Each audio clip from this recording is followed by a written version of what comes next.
Hi, everybody.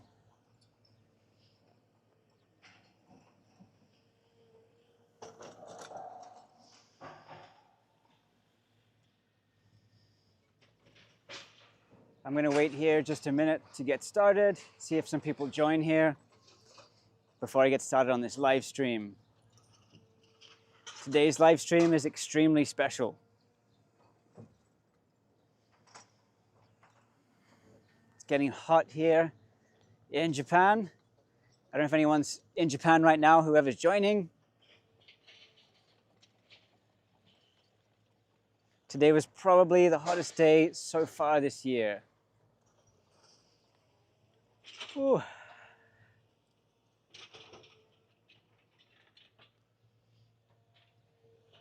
think I'm going to be a little lost for words on this one. Hey, what's up? Hey, Rune. Hey, Rune, what are you doing? How you doing, Rune? Working hard, studying hard at nighttime. I'll give you a break. How hot is it? It's 29 degrees Celsius. So I guess that's what, like 85, 90 degrees Fahrenheit. Aloha, Hawaii. Oh, Daryl's joined. Hey, what's up, Daryl?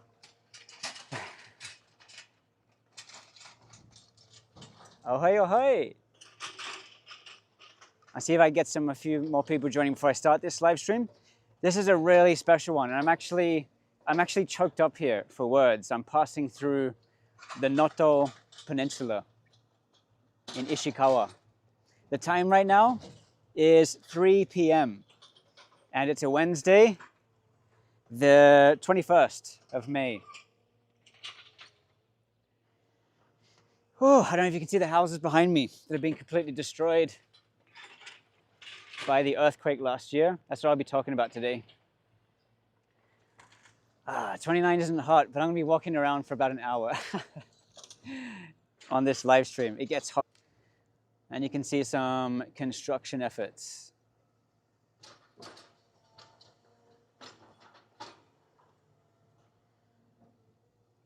Fire on your side.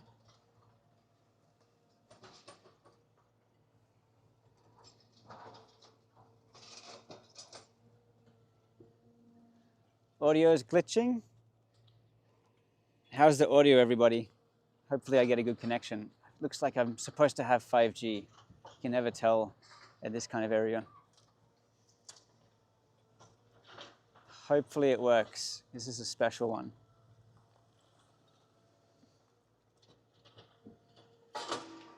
So straight ahead, what you're looking at is a cleanup effort of the earthquake.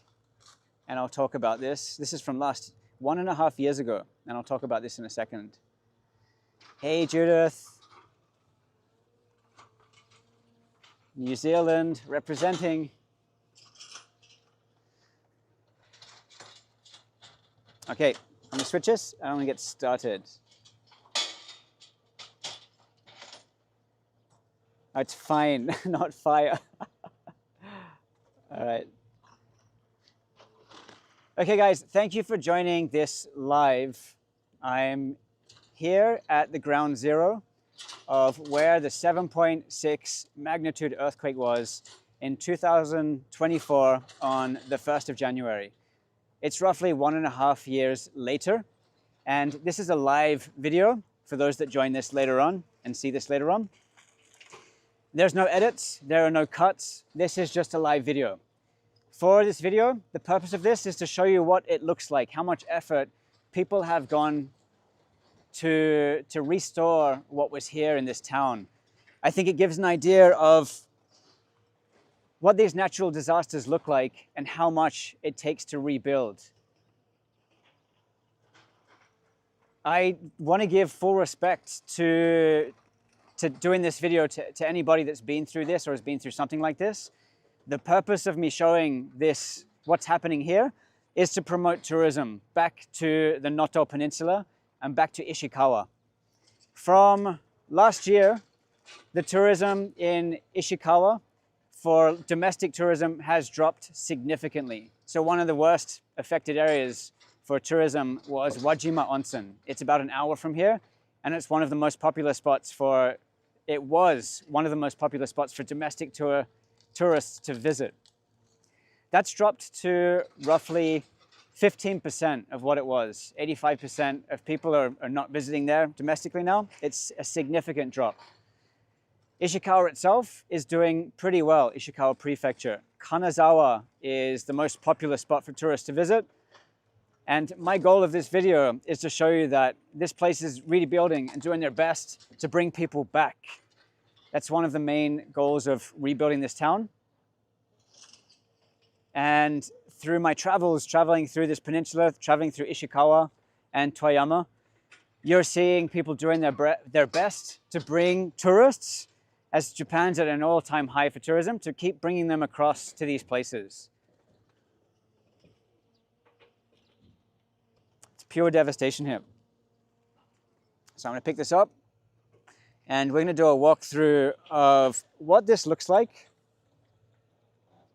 now, and just talk through how destructive this was and how much time it's taking to rebuild this place.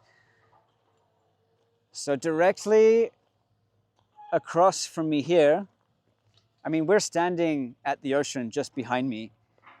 And the first thing I notice is this sign here, which says, Gambaro Nohan. I think it's Nohan, Gambaro Nohan. And this is the attitude of the people here. Do their best. Like, let's do our best to rebuild. You see this sign everywhere. And they're still cleaning up after all this time. So not only did this area get hit by this 7.6 magnitude earthquake, it was also hit by a tsunami. But I'll talk about that a little bit in a minute. I also experienced that earthquake in Niigata. And let's talk a bit about what happened during that time first. So 170,000 homes were lost. 170,000 homes. This area here, this village that I'm in Suzu, on the Noto Peninsula, Ishikawa. And this lost 90% of their homes. So if I just take a look behind me here, these homes were all destroyed. If it wasn't by the earthquake, it was by the tsunami, the massive wave that came from right here, the ocean. And that ocean, this is the Sea of Japan. This is close to Toyama Bay. And that wave that hit was around 5 meters high, or 20 feet high. So you could say it was almost as high as that building behind me. Isn't that nuts? So a lot of these buildings, if they wasn't taken down by that earthquake, there's a high chance that these were just completely wiped out by the sea, by that wave. And have a little walk over here. There was so much destroyed. And I've talked about the houses, and people think about houses, infrastructure, like hospitals, schools, they got ripped apart. But the services are something that you don't think about straight away. Services and infrastructure, the roads, check out the roads here. So driving around this area in Ishikawa, in the Noto Peninsula, it's so bumpy. Japan has incredible roads. Like they're always so smooth to drive on. It doesn't matter where you go in Japan, the roads are always really good. But here, they've put so much effort into repairing. Here's a spot right here. They've tried to cover this spot here with tatami. So I'm guessing there's a hole right there. We're going to go for a bit of a walk too. And I'm going to point out some of this devastation, because some of it you don't think about. It's amazing this house here is still standing, because so many of them are not here anymore. I can't imagine what it felt like to to have gone through this. And I was just about to get to my story, but last year I felt this too. I felt the earthquake in Niigata, in Miyako, and I've never felt an earthquake like this before. This earthquake for me, so I've felt earthquakes before, but this earthquake was very different. So in comparison to this earthquake, I would usually feel maybe a shake for 10 to 15 seconds, maybe 30 seconds. But the first part of this earthquake lasted a few minutes, like it was minutes. And I recorded this, and I think I've got about 4.5 minutes of footage of shaking on my camera. So it's not necessarily the one earthquake lasting for 4 or 5 minutes. It was multiple tremors and the earthquakes that come after that I could feel, but it just kept going. So it was quite different for this particular quake. My house was shaking. It was actually waving. It wasn't just shaking. There was a wave through, I could feel it through my house, and things were falling off the shelves. I managed to capture some of that, and then in that time I went to the door frame. The new thing now that they say in Japan is they'll either say try to head to the door frame or to go under a table. The under the table things changed a little bit now around the world, but Japan still promotes go under the table. But you'll see now, like in this footage right now, that you would be destroyed. It doesn't matter where you go, in a frame. It doesn't matter what you tried to hide under. You could not escape this in a lot of these houses. And I want to keep something else in mind as I talk through this, and that is that, put this down for a second. Japan has a lot of natural disasters. They have the earthquakes, they have earthquakes, landslides, volcanoes, and the volcanoes bring lava, they also bring the steam vents. They have tsunamis. We have typhoons, and that brings landslides too, and flooding. I think a lot of my followers followed me out of interest for Akiya, or cheap houses in Japan, and buying a house in Japan. And this is really, I mean, these are what you'll see in this video are the type of houses that are Akiya, that a lot of people will purchase. 1960s, 1970s houses. And it's incredible to see, actually some of them are standing, but 90% of whatever was here is gone. So this is something I'm not sure if people keep in mind when they buy a house in Japan or have the interest to, that there's a reality of nature that takes place here. And it's pretty serious, as you'll see right now. So let's go for a bit of a walk. I'll just check your messages that you've come through with.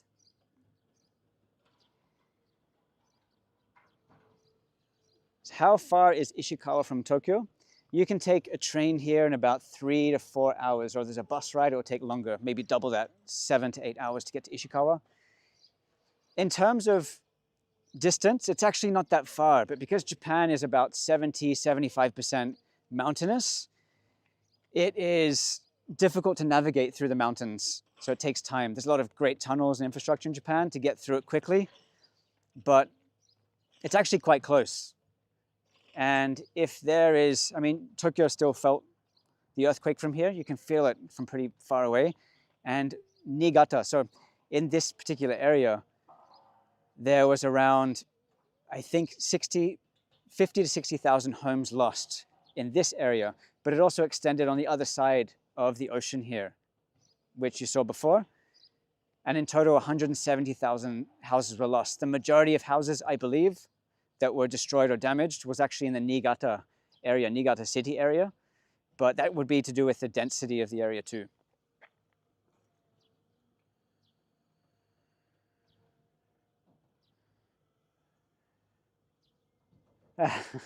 I got Lawrence here. Matt, I would suggest a better backdrop for your pro tourism video. Yes, definitely. And I think these guys who are working here are doing their best to create something more scenic. The thing that was here before, this Noto Peninsula is a really great spot to escape for things like outdoor adventures. It won't have the same pool for infrastructure anymore, but it also holds some of the most awesome cultural things like festivals in Japan.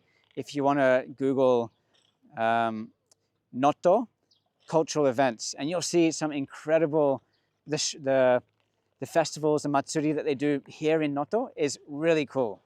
But this is also, this is the reality of what it's like here 1.5 years later. What else do I have? Felt it from Mia that day, but only slightly. Unimaginable natural forces. Just copying my email pattern. How prone is Ishikawa to earthquake? Through here, there's a fault line, the Noto fault line, and this is Noto Peninsula. So there is a fault line, tectonic plate that runs through this area. It's really prone to a massive earthquake, and it happened, and it wouldn't be a surprise if it happened again. There's an expectation that this is one of the major areas for earthquakes in Japan, this particular spot.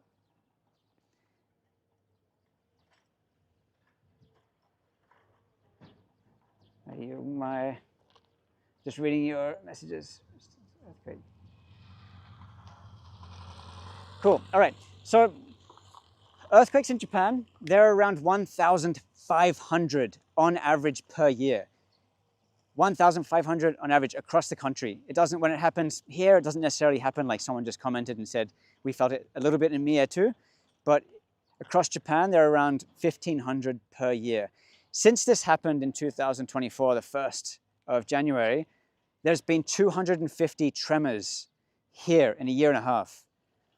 And I can only imagine how that feeling, I mean, I'm standing here now, it won't show because I'm doing this like presentation, but my stomach is actually twisted when I think about what people would have experienced and gone through. And to feel another tremor and to think that it might be coming back and doing it again is just like, it's just scary. So 90% of people left here with 90% of the town was destroyed, and the majority of people left and evacuated. There are actually not so many casualties here. And the reason was because of Japan's preparedness system. They do have a warning system. They send a message to your mobile phone, and a lot of people escaped and evacuated pretty quickly when they got that.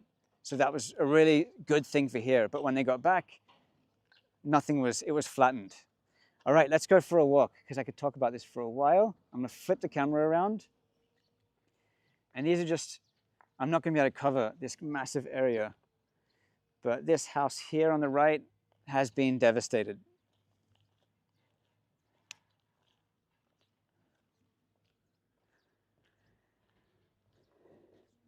This looks like a kind of classic 1960s house, 1960s build, and it's been more than flattened.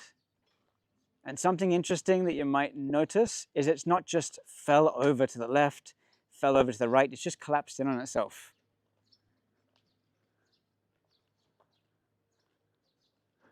All those possessions, and you can see that here on this house on the right, it withstood it a little bit more. But the front of the house is just open and abandoned. And while this house might still be standing, I couldn't say, but I imagine there's a really low chance that this thing is structurally safe anymore, especially when you look at the house next door. And this one has fallen to the left. So the left side's given away and it's just flattened. And you see, it's so sad and so heart-wrenching to see people's personal stuff. Like you see a golf bag there, like this is someone's life that was just completely, literally crushed in one day. In just a few minutes, everything changed.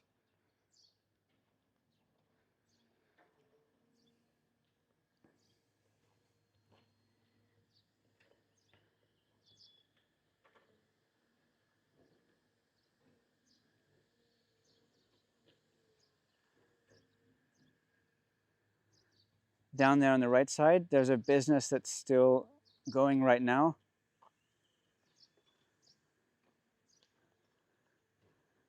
And there's been some repairs on the roof. remember, like the soil that you see in front, this would have been a house. Everywhere you see soil, the fresh soil look, that would have been a property. That house there on the corner is no longer occupied. Let's turn around this way. And there are a lot of trucks that are coming in and out.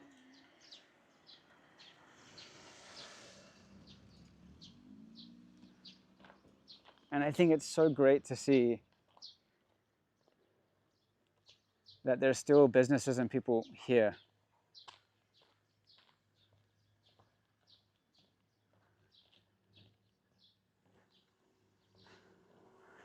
All of this land here has just been cleaned up, cleared out.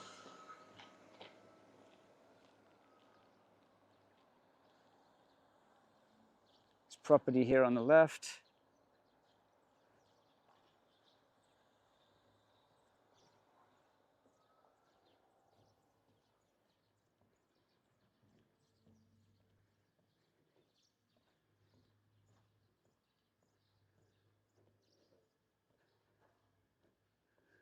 And this is just one of the many places that still has to go through the cleanup process. Just that front structure is still standing here.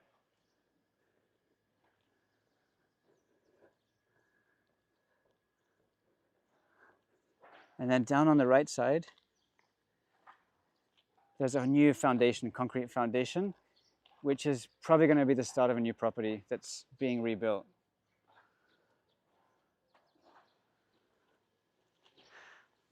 Take a look down here. Can you see how uneven the ground is there? On the left, how it's dropped, and on the right side, this irrigation, this drain, concrete drain, has just lifted up.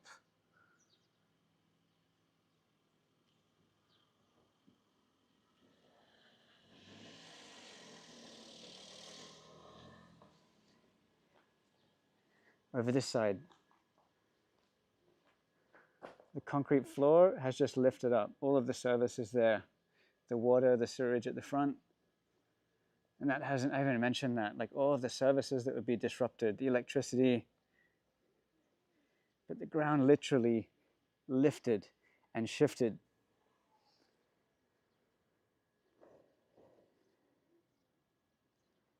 And this is a disaster zone.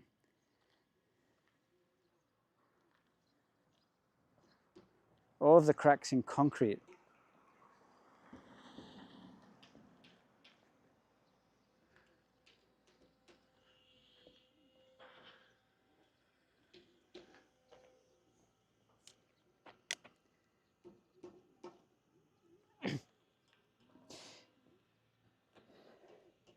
So it was reported that the land had shifted around 1.5 meters. It was raised or dropped around 1.5 meters, which you can kind of see.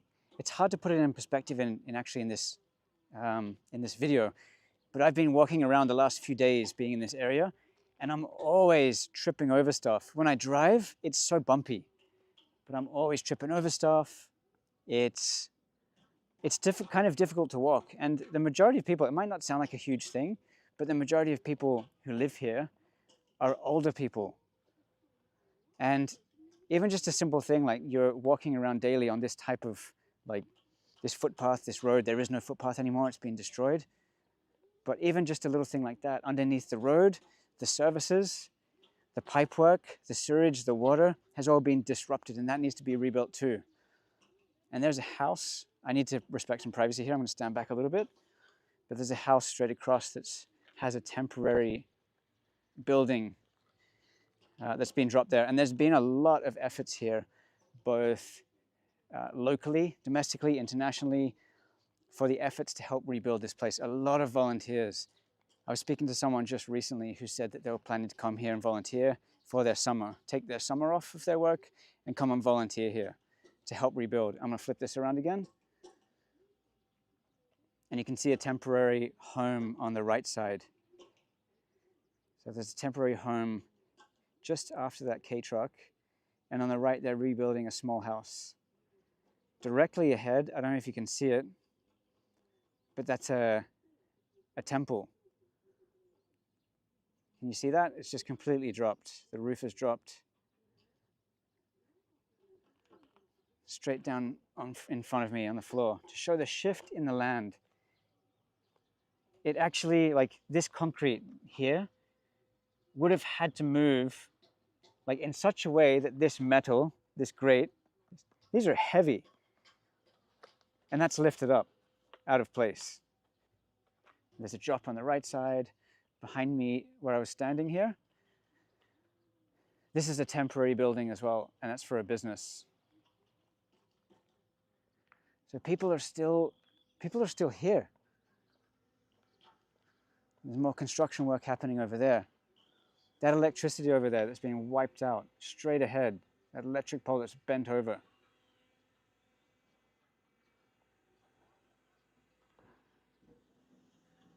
It's like apocalypse.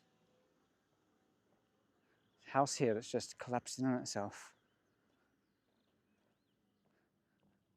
I don't know if this bus stop is still going. The services here, there's not really many people here anymore. There's so much work to be done.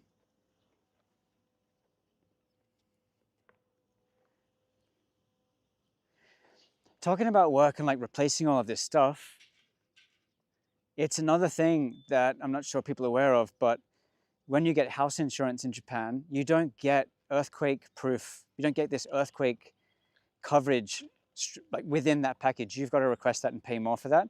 And even if you do get earthquake damage within your house insurance, it's usually a percentage of. You don't get 100%. If your house is hit by an earthquake, you don't get 100% money for your house, the rebuild. They'll value your house, whatever they value it at, and usually you'll get a percentage. I recently talked about this with my new property that I bought, and I don't remember the percentage off the top of my head, but if an earthquake would hit on the package that I would choose, and it's limited to this, I can't choose the 100% package. There isn't a 100% package with the company I talked to, and it was about 50% I'd get back. So if an earthquake hit, the house was destroyed, I'd get 50% the value of the house. If these guys are beyond 70 years old, it's going to be really difficult unless they have money in the bank to be able to rebuild something. Just noticed the temple over here. I'll flip that back. Sorry, I'm missing your message here. But that temple straight ahead, the roof has just collapsed in. The whole temple is collapsed in. And these houses were built, these temples especially, were built with some level of earthquake proofing, the old style. Anything after 1981 should have been built to about a 7 magnitude earthquake, to be able to withstand a 7 magnitude earthquake.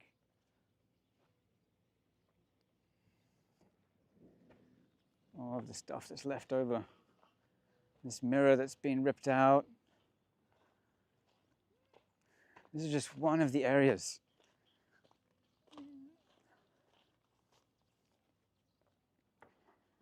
And on the left, on the right, they're just foundations to homes, foundations to property. I can't imagine like being on the waterfront there and a wave coming in. Even if I'm not here and I just get back and see everything's gone.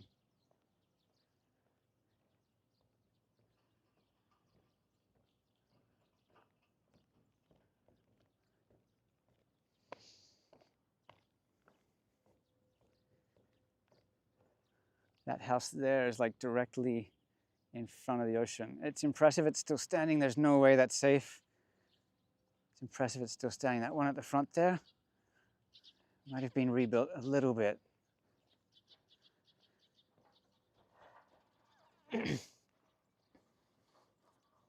So one of the good things about these older homes, I mean, if you see a positive, if the house did survive, a 1960s, 1950s, 60s, 70s home, they're actually built very simply.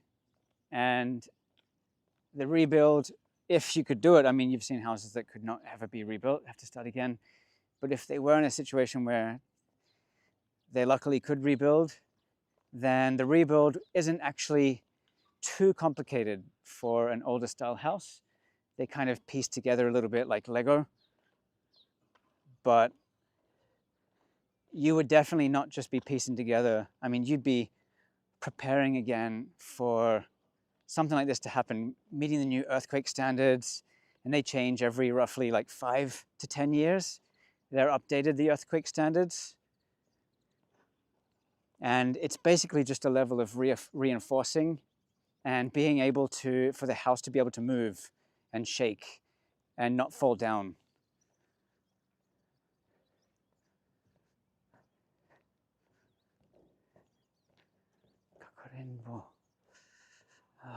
Check some of these comments as I'm walking along. Try to get somewhere where I can read. Give me a minute.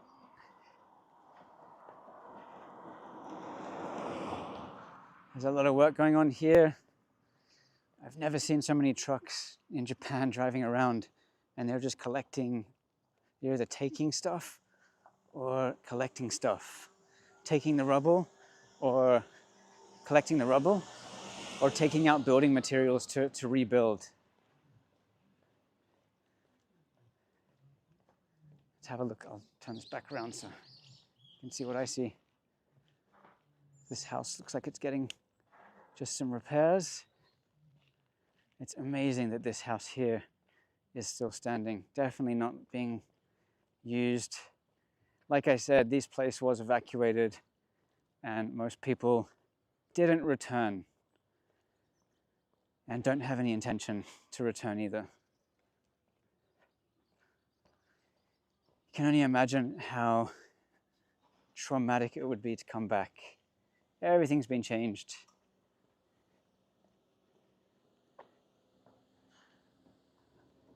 There's some diggers working on cleaning up over there. These over here are all more or less beachfront property. And I'll try and make my way to the ocean if I can, and we'll have a look at the ocean walls to see what they have here. Because they do have tsunami walls for waves all around Japan. Concrete walls or concrete breakers to break up the wave. As I'm talking, I'll just read through some of the comments. Hello from Germany. What's up, Germany?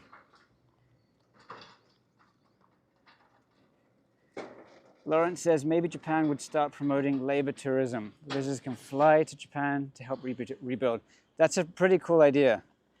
They do it. I think there's a bit of a language barrier there. That would be the main problem. The language barrier. Unfortunately, but yeah, definitely utilizing the strengths of international build standards too. Maybe introducing something different to Japan.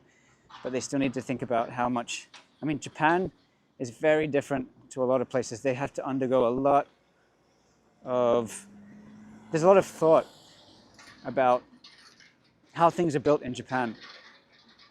This house is being demoed right now. A year and a half later, and it's being demoed now. And this is usually brought down pretty strategically. I think for these ones, it's not as strategic, it's just a pile of rubble. But they do usually separate all of this stuff to recycle it. All of the posts that are just going left and right. Electricity has just been wiped out. There were 2 bridges here in this area to Noto Island. And those bridges were wiped out. They were disconnected from the main area. Trucks coming and going. So much more to load up.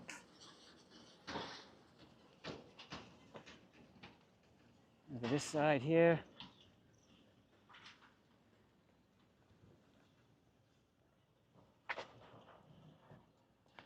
This is tatami down here on the floor for whatever reason.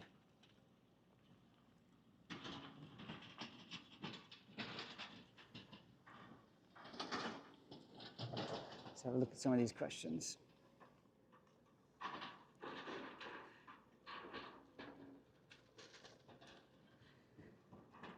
So we have Frau. Frau says in a comment, flexibility is a count, but regarding flooding for after earthquake tsunamis, a stone house will survive, a wooden one will not.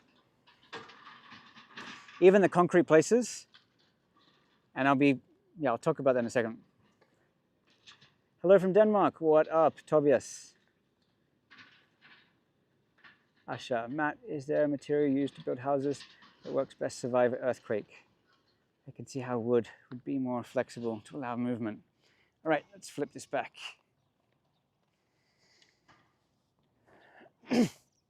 Okay, so these days, so I just came actually from another, I came from Wakura Onsen.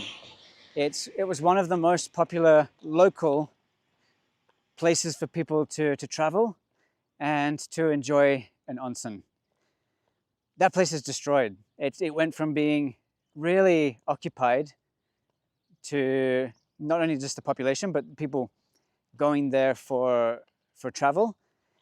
It's down 85% there for tourism. And it's not because people there is the reason that people don't want to go there, because it's not comfortable. Why would you want to be in a place like this to go and spend time to relax? It's really stressful. Even for me, just being here, it's stressful.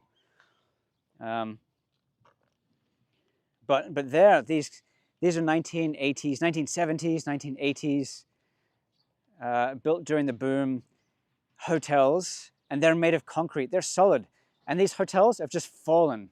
They have massive cracks that are running through the concrete. Some of them look fine, but the amount of cracks and damage that they have, you wouldn't want to touch it. You wouldn't want to spend time in there. You just don't know when it might fall down. You can see some of the drops in the land here. Everything is shifted over this side. And I saw this in Hawaii before, up at the volcano on the island of Hawaii.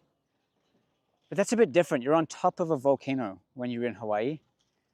And some of the land, I saw someone from Hawaii here before, and I think Daryl, when I was on the island of Hawaii, I went over to the volcano, and the road that leads to the volcano, it just drops. And it's there's a huge gap in the road. But that's on top of a mountain. This is in the middle of a town. Let's walk around here. So even concrete isn't necessarily safe depending on the magnitude of the earthquake. And I'm not a full professional on this. I am in construction, but I don't specialize I'm not an engineer. But the way that it's basically handled in Japan when it comes to constructing a new home is bracing and flexibility. So just think about putting an X in between a wall, an X shape, so 2 bracing points. And then those bracing points will be bolted into a space that can shift and move. So they're kind of a fastener that has the ability to move. It's a mixture of steel or aluminium and wood build or fiber cement build. That's one of the most popular ways to build your home. It's also the reason why in a house in Japan, it's one of the reasons why in a house in Japan, people would use wallpaper over painting the walls, because there are tremors all the time. Like I said, 250 here in the last 1.5 years. So if there's a tremor and your walls crack a little bit, then that's okay, it just cracks a little bit. But if you painted the house, it's gonna show up. If you've wallpapered the house, it's probably gonna move a little bit with that. So that's one of the reasons why wallpaper is popular in Japan. I'll flip this around again so we can go for the walk down this section here. Where is this? Front. This here, there we go. So this here is a pretty standard build. Surprised it's still standing. I'm wondering if the front of that house has been ripped out. You know what's crazy? So we're looking at here, it's hot, it's pretty hot. So Rune, you're in India, right? So one of the guys on the live right now, Rune, you're in India, and it's like 40 degrees Celsius, and here it's about 30 degrees Celsius. It's not summer yet, but this is a reminder down here that this is still snow. This is still a snowy area. They still get heavy snow down here, so there's a huge difference between the temperatures. They still get this hot, Japanese humid summer, and they still get hit with the snow. It's another natural disaster to think about. Let's have a walk over here a little bit. I'm going to point the camera down. I don't want to go into the too crazy spots.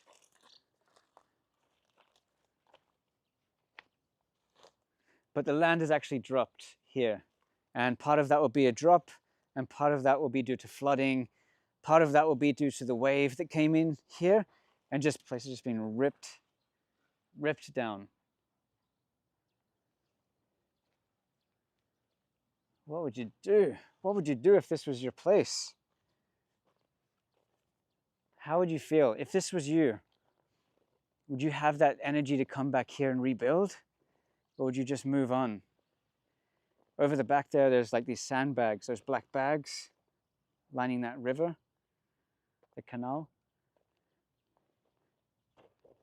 All of the flooding that would have happened here. I don't know if I'd have the energy to come and rebuild this.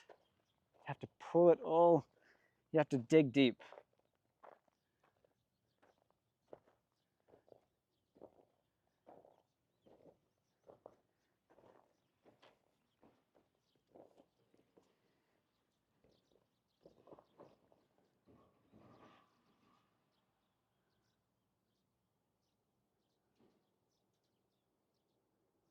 Yeah, it's pretty crazy, huh?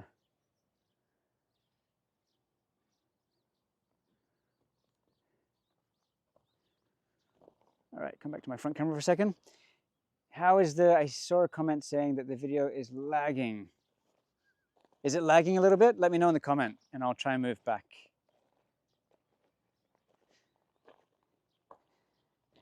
Just let me know if it's lagging and I'll try to go back to where I was.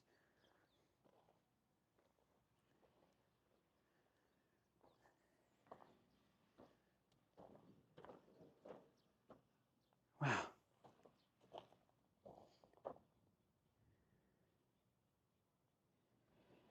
So Rune, you get the same thing. You get the extreme temperatures.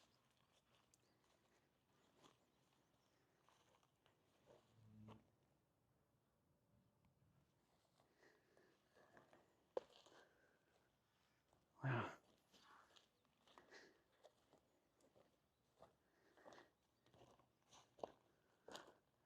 See if I can get down to the ocean here and see what they've got. Again, just let me know in the comments. This is a live video. Let me know if this is kind of lagging or slow. I'll try to slow things down and find a better spot.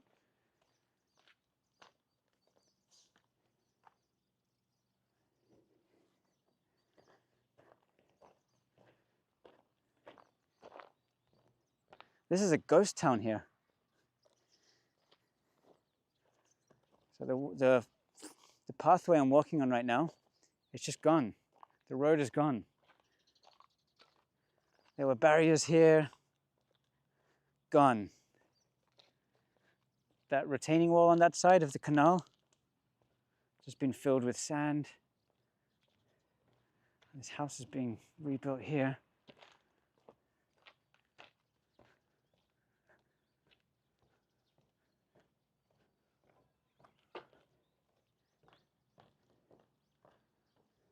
Let's have a look this side here, flip it back.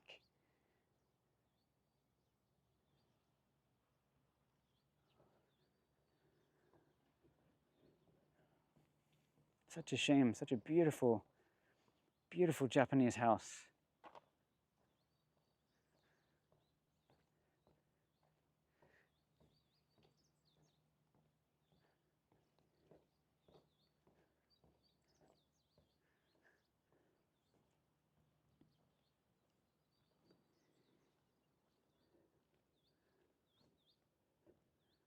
It's just deserted. This house is gone. Everything's just washed away.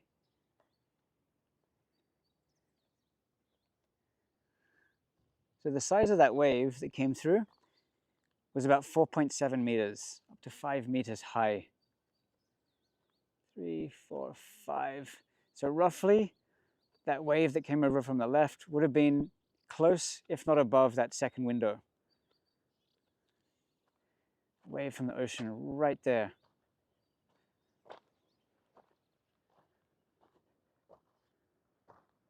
Scary.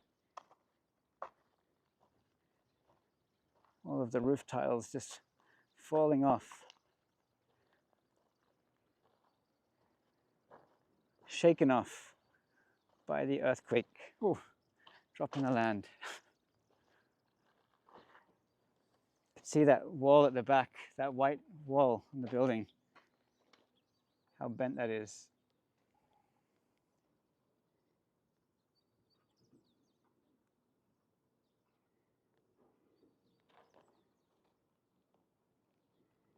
Okay, I've got some few questions on here.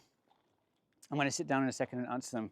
First, let's take a look at what kind of infrastructure they have on the ocean. And on the right there, you can see a beautiful island. And they're dotted around this coastline. Really beautiful landscapes. You can't see it today, but directly across, you'd see mountains across there. Bigger mountains. It's just a bit hazy today, but this is a super pretty area. And it's crazy to think, now that I'm here, down on the front, and I think the network's a bit slow here, so I'm going to stop here and pull back. Just keep me posted if it drops out or goes slow. I'll slow down. But there is no protection here from any wave. And you see it everywhere in Japan. So down over towards that island, you see some break walls. And they're really low here. It's kind of rare, it's very rare to see a place like this in Japan still, where there are no high walls for tsunami, because they cover a lot of Japan's coast.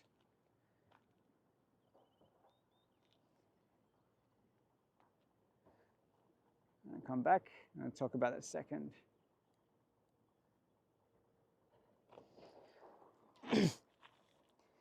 These break walls I'm talking about, you've probably seen them if you've been to Japan, if you live in Japan, or if you live in a place that has these massive concrete walls. Japan's actually surrounded by around, it's about 60 to 70% of the entire country of Japan is surrounded by these concrete walls. They were put there in roughly the 1960s and 1970s after a massive earthquake and tsunami. And the idea behind it was to stop these, to break the water from hitting these towns. And it's kind of arguable, questionable whether it's the right thing to do. But back in that time, the 60s and 70s, they pushed forward to install this concrete all around Japan. Over in Fukushima, where they had that natural disaster in 2011, they actually rebuilt those walls again and made them bigger. They were already super tall.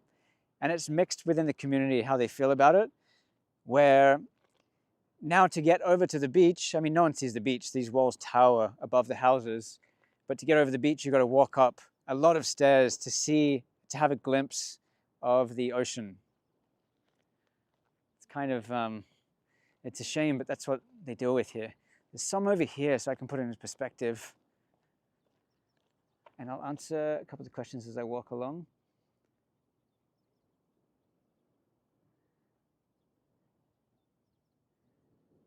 All right. Better now, not lagging. What do you think is the future of this place, given the youth are gone? So what is the future of this place? Not just because of the whole disaster stuff, but what's the future of this place and places like this in Japan? The population is really declining. And I think people will still, it'll be a quieter community, but people will still live out here. There's still like a hub. If you drive 5-10 minutes, you can still get everything you need. medication, hospitals, schools. It's all really kind of close in Japan. Japan spends a lot of money on stuff, and that's why the taxes are high. Not just infrastructure, but also people having access to stuff. So I don't think these places will necessarily disappear. But I think the question is, I think maybe if I went back 10 years, I would have said, oh, it's such a shame, the population's going down. Japan needs to maintain that high population. I think economically it makes sense, but I mean, this is like a bit of a debate, but I think as a population on Earth, Japan had close to 130 million people on this island. And I think the question is, do they need 130 million people on the island? And the answer is probably no, because then you've got to feed that amount of people. You've got to provide the infrastructure for that people. So I used to think it was really sad to think, and I do still think it's really sad that these places will deteriorate and the population will get smaller.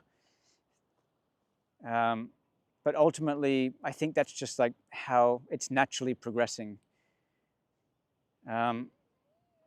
Definitely within that discussion would be the aging population, and like the average age here will probably be around 70 years old. And there's only so much a 70-year-old person could do and should really do, I think. And that's I think that's the next kind of part of the topic. So I don't know if you can see the walls behind me. I'll just flip it back again. These are really low walls for tsunami over in the background there, those concrete walls. And that corner there has a protection for the tsunami. On this side on the left, that would have been a landslide over there. All that bamboo has fallen down with the landslide. Temporary protection in those sandbags at the bottom. And there's a new house down there. Looks new. I think someone put a question there before. Would I build here? Would I live here? Would I build here? Yes and no. I wouldn't say that it's the worst. Yeah, you have to build for the conditions.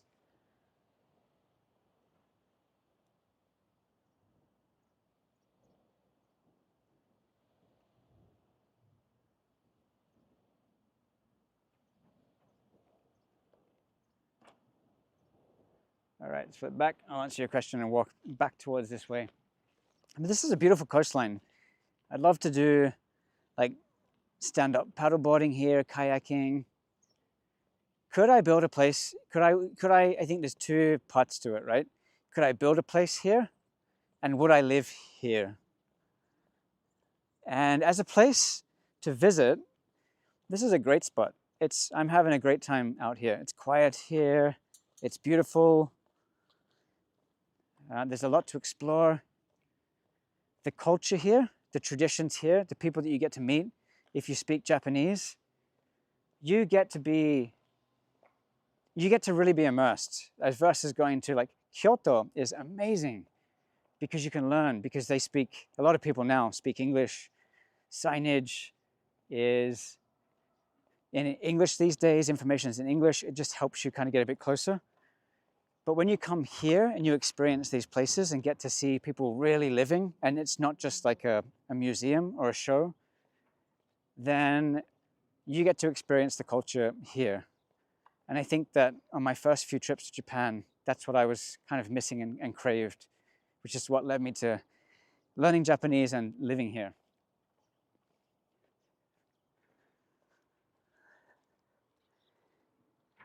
Wow. I think one of those things in the culture, I think one of those things that comes out here, being here, is this strength and spirit that exists in Japan. It really sounds cliche, but there is a strength and a spirit here. People just take one step at a time. There's a patience here. I think that for a developed country, it's still very community orientated, even though people might not seem as friendly on the outside. I think to be part of a community, you play such an important role. That's something I've always said when I talk about houses in Japan and buying my house in Japan. It wasn't just buying a cheap property, but it's part of this strong community.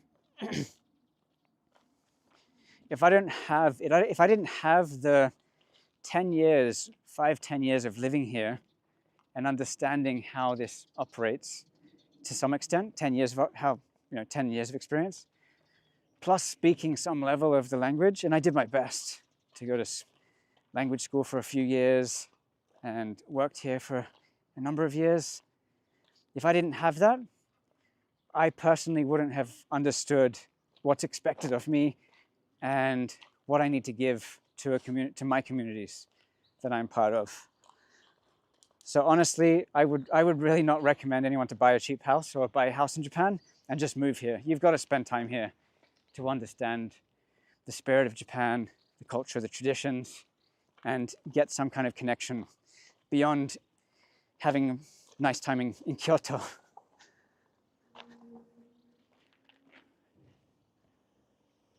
All right, let's do a little bit further walk. I thought I saw I'll go back this way.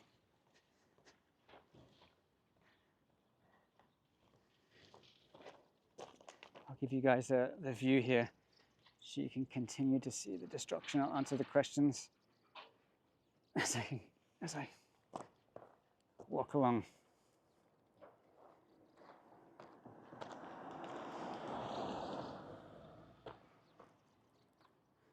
So Ruan, you're asking, what made the houses that are intact survive? And I'm guessing part of it would just be the direct, so this house here we're looking at might have been, looks like there's a house that was built right behind it, and that was probably destroyed first from the wave that came across. This is a 1970s house. 1960s, 1970s. There's probably some small level of earthquake proofing, but it's very minor. It's built very simply.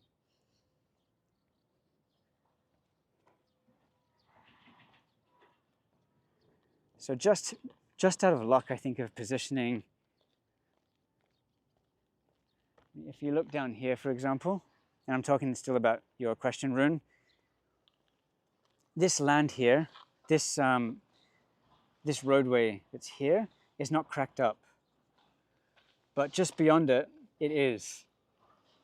So they either got really lucky and they were outside of that movement compared to the other houses. So I think just out of luck, how the earth shifted.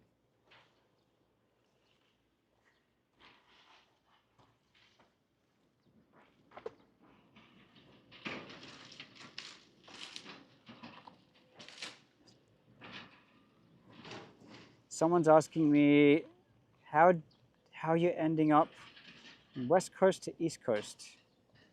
West Coast to East Coast. I pretty much live on the East Coast now. I live in Niigata. It's the same, this is a few hours away from where I live. So I'm pretty close to home being here. Let's have a walk. We've been down that way. Let's have a walk down this way. Over the tatamis. Don't know if I should take my shoes off here. No, I should not, because there's glass everywhere. Congrats on 50K, thank you.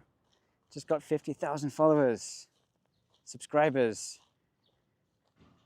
And I'm hoping to do a big mix of stuff like this, just like stuff that's happening in Japan, property in Japan and traveling in Japan. I think there's still so much to be discovered that people haven't found yet. Oh wow, this piano here. It's been salvaged. Let's take a closer look. This roof is just fallen down. What?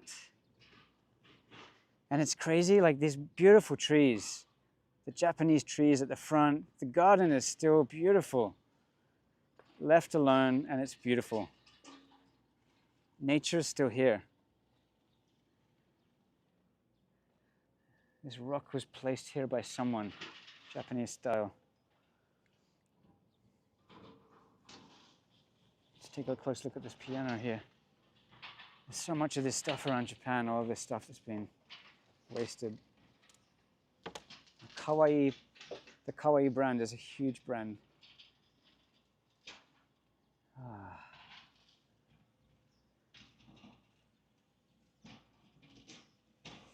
Such a shame. This house is slowly going to fall down more and more. You can look closer here at the joints in the beams in the house.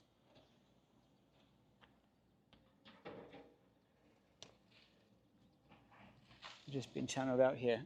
This is white ant or termite damage. For those who are interested, I have some water here. I'm going to take a swig.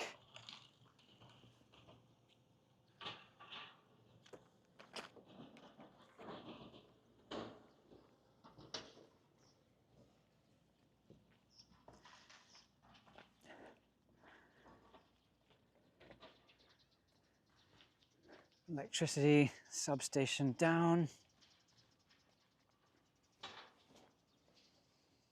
Now these roads are just terrible. For those who live, whoever's joining me right now who lives in Japan, you never see roads like this. With patchwork, repairs. It's so bumpy driving everywhere. Oh, this place.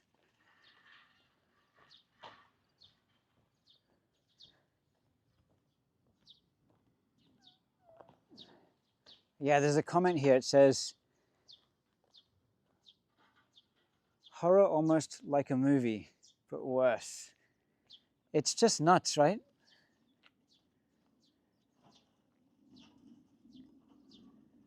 And this is a year and a half later. This house, I don't know if I'm not sure whether they're doing them one by one, like this house over here, that's being demolished way over the back.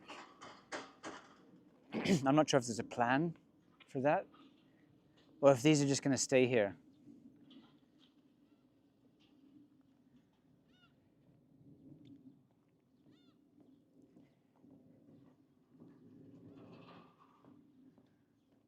And this area should be a bit better over this way.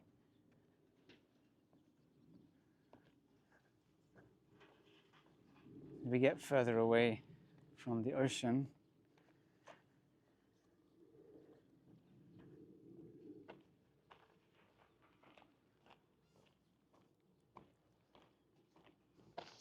So to demolish a house, because a lot of these would need demo, I'll go back this way actually. To demolish a house like you're seeing here, that one I just pointed at over this side, it would probably cost around, for this one, I'd say about 3 million yen to demo this. 3 million yen is roughly 714, around 20,000 US dollars right now. $20,000 to demo a house. That's to demolish and to dispose of the materials. Do you think that's expensive? 20,000 bucks? So a lot of people who would buy an old house in Japan, I actually don't think it's too bad personally, $20,000 to demo a house and to remove it. It takes about 2 weeks in Japan. They don't just knock it down. The ones that I'm seeing here, I've never seen them do it like this before, the one you've seen so far in this video. Usually they really carefully take it to pieces and they pile it in different areas to recycle it as best they can. You can get money back from some recycling in Japan in this stuff. And they do carefully recycle it, because not just because of getting money back, but because it's the requirement. They do need to separate the trash in Japan, as you know. But even to the level of when you demo a house, you need to separate the material.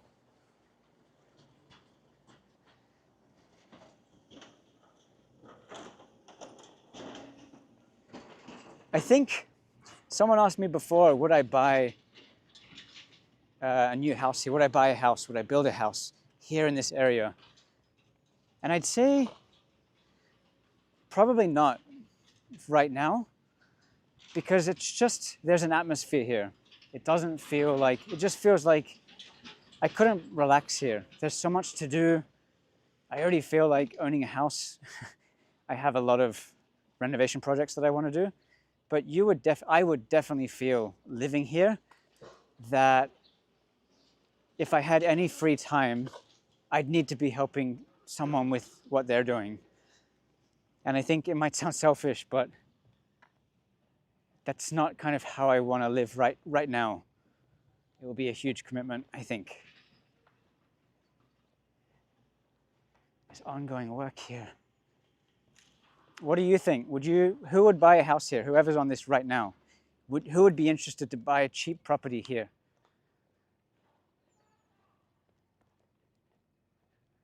I'm not sure. I think it's more of the atmosphere. It's not necessarily, it's not the price for me. It's not like the idea of getting a good deal or something, or living next to the ocean, or having a house next to the ocean. I'm going to show you something here because I can see it right here through this window. I'll just flip it around while I'm here. There's a window here that has been updated with bracing. You see this shed here? There's two cross beams, there's two cross pieces of wood, and that is bracing for, that's a new installed bracing for earthquake.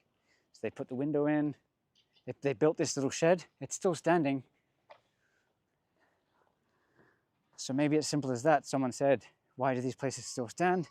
These little changes, these small updates, people that are buying property here in Japan, there are things that you can do for Japanese people too, to update these places. It leaves you with windows that have pieces of wood across them. So there's usually quite a lot of different updates that you would need to do, which kind of leads to just demolishing and building a new house in Japan. There's a change, there's quite a big change there's always been this thing that's been said that has been, property is worthless here in Japan, and it's kind of changed quite a lot in the last couple of years with the interest of internationals, and even the Japanese kind of have noticed, and there's a shift as well after COVID as well. Japanese people want to have a vacation home and can have one if they live in Tokyo, Osaka, Nagoya, and they want to escape. So property value is actually going up in a lot of areas. So there is some value having a house in Japan. I think the challenge with someone international who would buy a house is when you go to sell it, because I think your pool of who you could sell it to would be almost in some ways limited to other international people. And it's not that you can't pay anyone to, part of it is communication and marketing, but also another part of it would be the way that you change and design things, and the amount of money that internationals, usually Westerners, would put into the house, they wouldn't get it back. And I think of America, I think of Australia, I think of England, UK, Europe. How much, and I'm sorry to just put you all in one basket, Europe, but Germany and Spain, like the amount of money you spend on updating and renovating your property, you wouldn't get that back in Japan, I think. Everything kind of everything kind of, not devalues, but people don't see the value in a lot of things like that. Right, some questions as I go along too.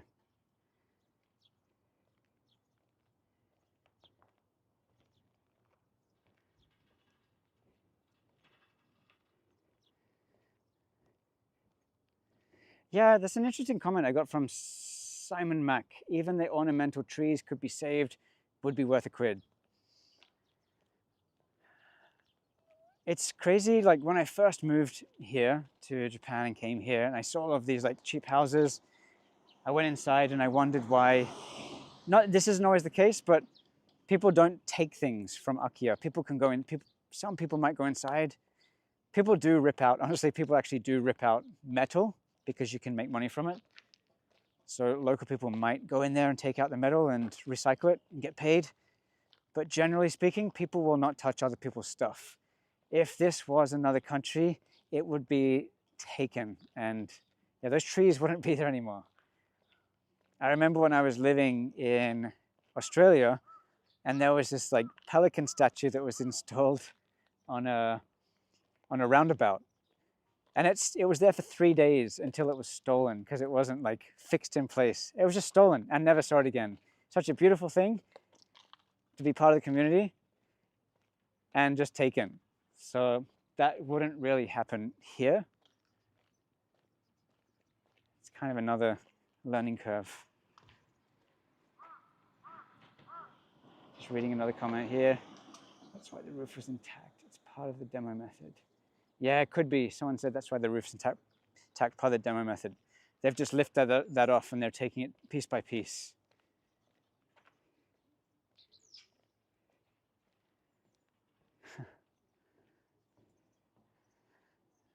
Rune couldn't live here. It's I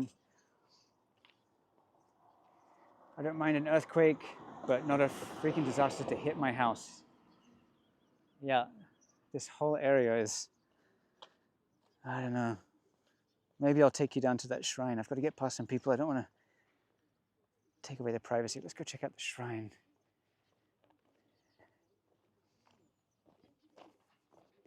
And this road down here. The difference here.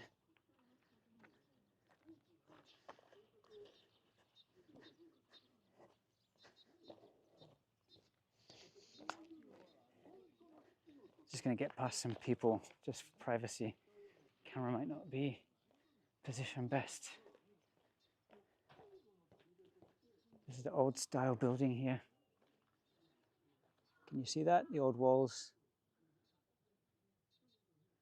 These are actually bulletproof walls. These were used for many years, that type of building. They were used on castles to stop attacks.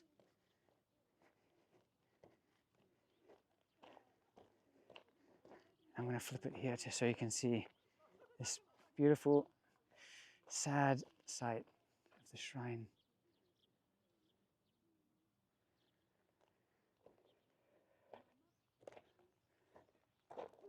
Check that out. Oh man, that's just, this is heart-wrenching.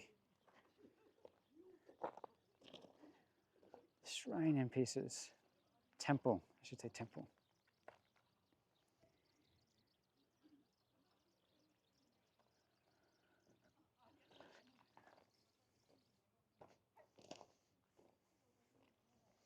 Over the back there, the roof has dropped down.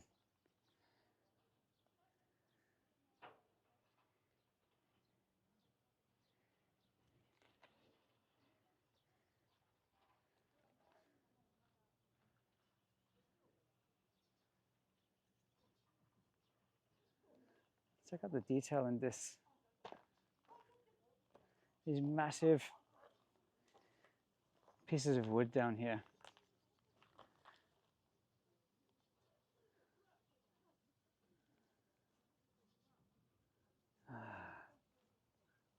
Such a beautiful, beautiful piece of architecture.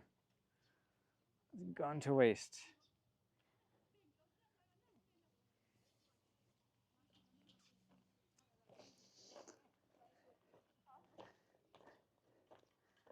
Just over the back, I don't know if I can zoom in. Let's have a look.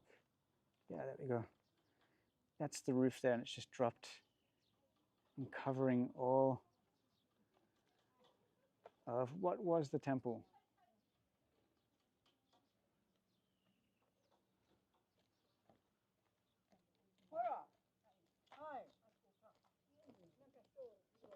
There we go.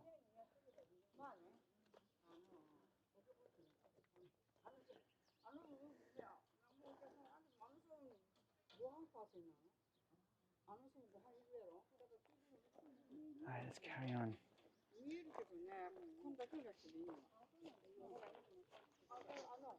こんにちは。こんにちは。See, this temporary housing on the left is actually going to become permanent housing.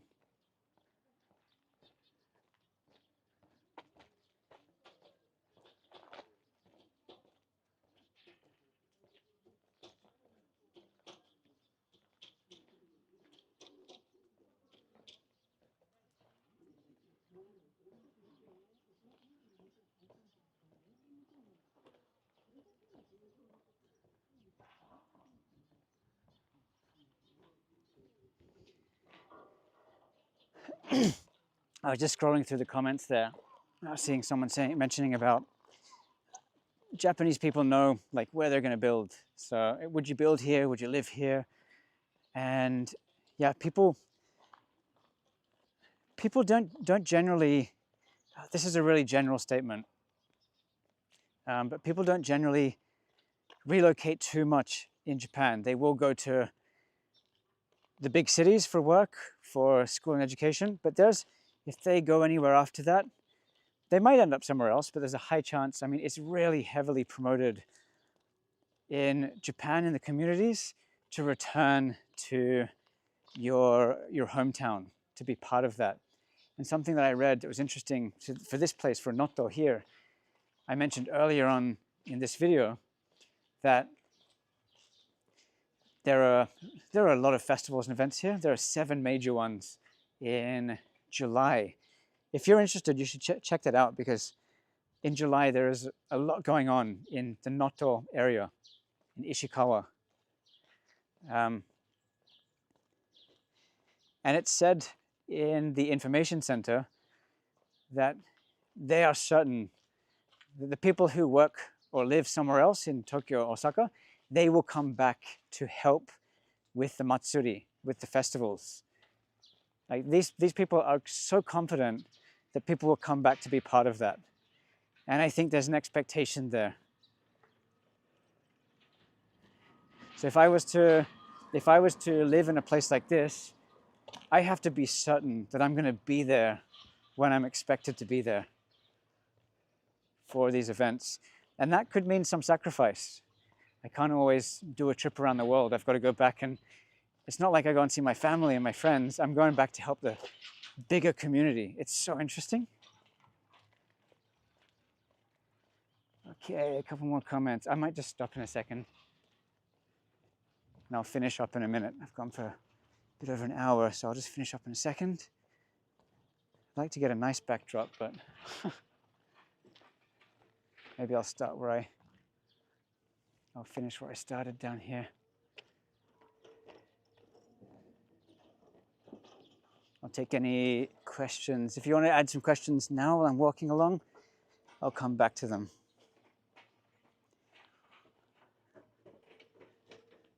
Let's have a look at this.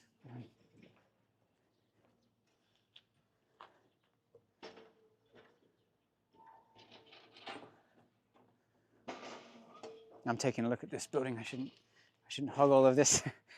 It's really interesting. I mean,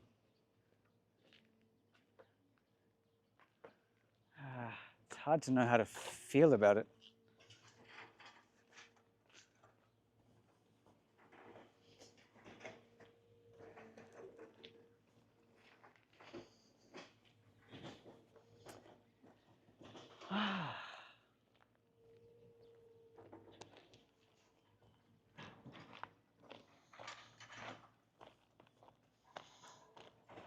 Wow. All right, this road down here, just torn up. Okay, add your questions. I'm going to set this up on a tripod.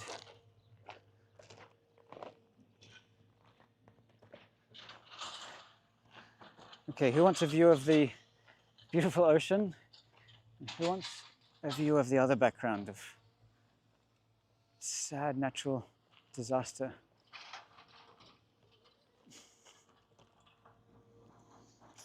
Let's put it this way, just because I can sit down easier over here.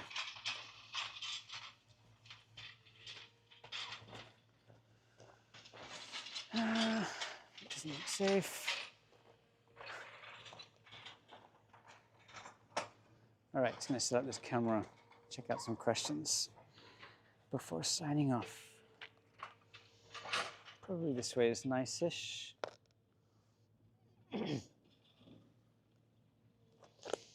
This here, see these things here? This is part of the bridge. This is a bridge that's no longer being used. It's shut down.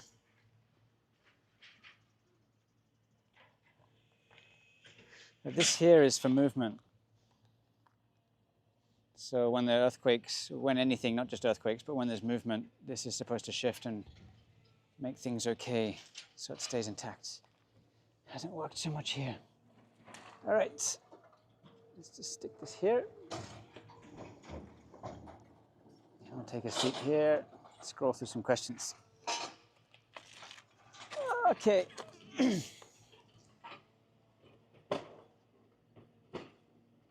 All right, I'm just going to be reading through, scrolling through and reading the final questions. Thanks for joining the live, guys.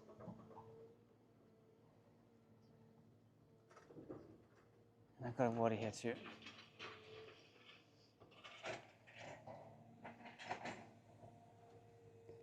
So I've had a few people, I asked before, who would be able to, who would want to live or buy here?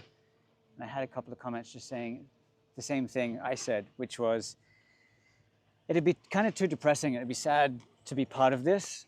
My heart really goes out to anyone who was part of this and anything like this, because I think it was something until like this part of my life, I can't understand the level of how traumatic this would be at the time, and even now, a year and a half later, when people are still cleaning up their houses and their land. Ooh, it would be heavy. So yeah, I definitely, like the other people who are commenting, seem to be on the same page. It'd be hard to build here because of the atmosphere.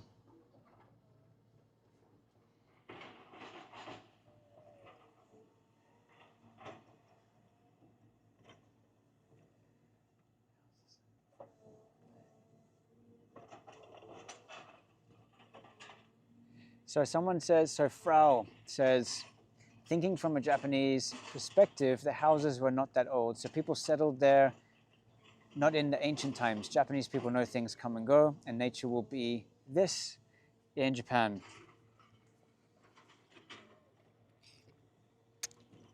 I think I touched on that before, but an old house in Japan is about 20 to 30 years old. It's considered old, and it's changing. It's definitely changing now. Building technology is a bit different, but I think there's just been so many changes since these old houses that were built here in the 1950s, 60s, and 70s. I don't think it's ideal for most local people to want to have a house that's less than anything of the latest standards. And if you think about your family safety and something like this happening, you want to aim, Japanese people want to aim for the best. They love brands actually in Japan and in the big cities like Tokyo and Osaka. So the goal would be in general to have the best thing and take care of that as much as you can. And a big part of that, and Japanese safety is number one, safety in Japan. So having a new house is actually really important for these kind of reasons.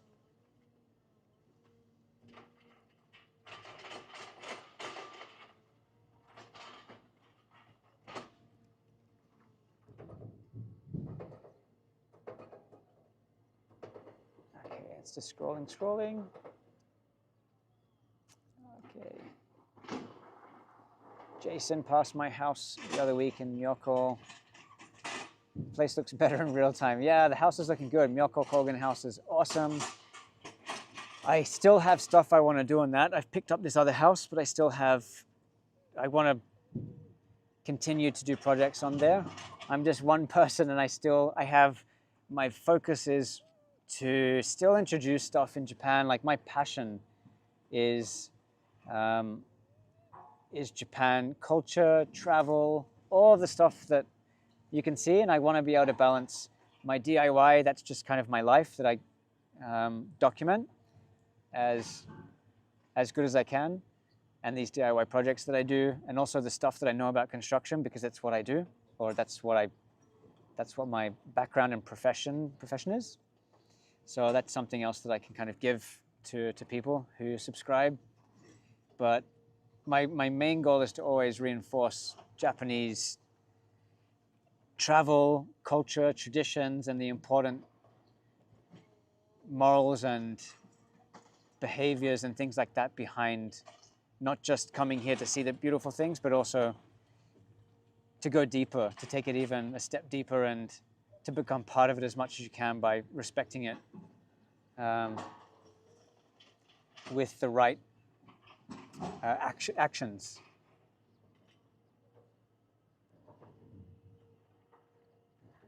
So how far is this from Miyako?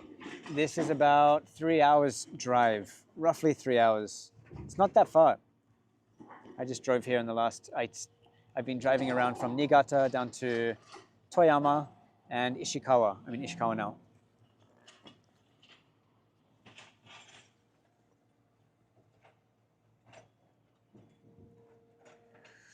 Daryl, thank you. Daryl says, great video. You're a natural. Thank you very much. Yeah, I used to work at Facebook and Microsoft. And I spent a lot of time in Hawaii, actually. I love Hawaii. I want to get back there as soon as I can to do a visit. Yeah, I'd love to get over back to all of the islands. I managed to visit all of them when I was there for about 6 to 8 months of traveling Hawaii, and I want to get back. So thank you, Daryl. Amber says, hope your home is okay. My home was good. I did feel the shake from this earthquake. We didn't get a tsunami. I don't live anywhere near the ocean, not close enough. I'm about 45 minutes from the ocean, Miyako Kogen. So no tsunami going up the hill, but we did have about 4 to 5 minutes of earthquake and tremors for that time. Had lunch, Matt? It's 1 o'clock here. I had lunch. Arun's asking me, have you had lunch yet? I had, what did I have today? I don't remember what I had, but I just got it I got a bento from a supermarket. Save a bit of money today. 500 yen, less than 500 yen for lunch today. Irfan says, it's hard just to watch. Being there must be another level. Yeah.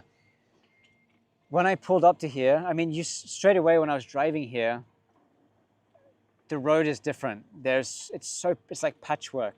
I mean, you see it behind me. I don't need to like explain it too much, but they've tried to patch it up as much as they can. And because there's so much work to do, houses are being demolished, infrastructure is being replaced, electricity, water, gas, roads, they've just patched it up. And I was surprised at first thinking, wow, they haven't done a good job of like making this smooth. There's just so much to do that, wow, it's just impossible to be able to stay on top of all this stuff. They've done an incredible job. There's already not enough younger people in Japan to keep up with the workforce. So to be able to put people over here, for people to put themselves over here and volunteer or work over here, it's pretty heartwarming. And yeah, it's incredible to see. It's really touching.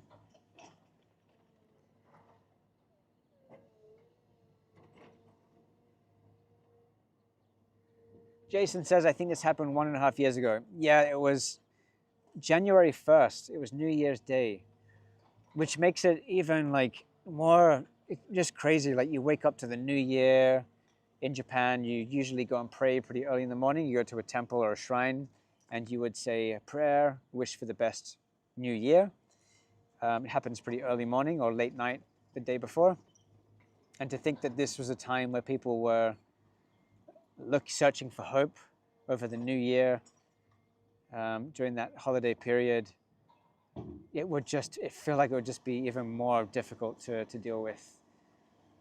So I feel pretty lucky that my area wasn't affected in any real way. And it wasn't really until I got here a 1.5 years later to see how much it's been devastated. And it's still happening, like it's still so much work going on.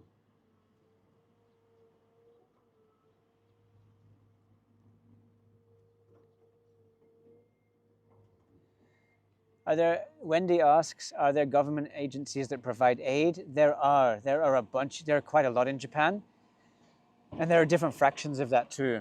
Different factions of that. For anything from like, so there's emergency relief. There's a huge emergency relief in Japan for stuff like this. It's obviously limited to how many people can join that. And then there are NPOs, the non-for-profit organizations. There are quite a few in Japan. I think the number of people wouldn't match the amount of people that is required for all of the disasters that happens. I mean, there's already a lot of work happening here. It wouldn't be crazy to say that tomorrow another earthquake could happen, a volcano could erupt, a tsunami could be part of that.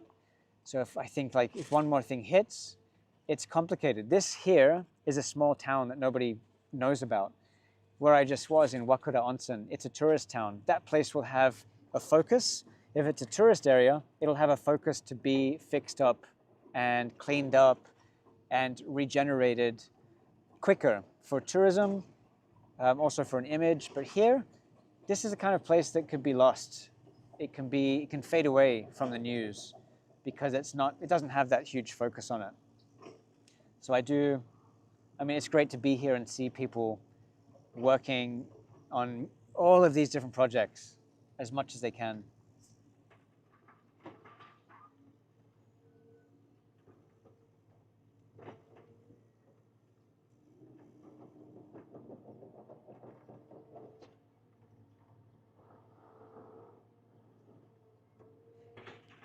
Website. Jason says, I saw it advertised. Oh, my place. Jason says, I saw it advertised for stays on your website. Yeah, from 2 years back, I started doing, I do tours with my brand Orija. So I run tours from Miyoko in winter, where I do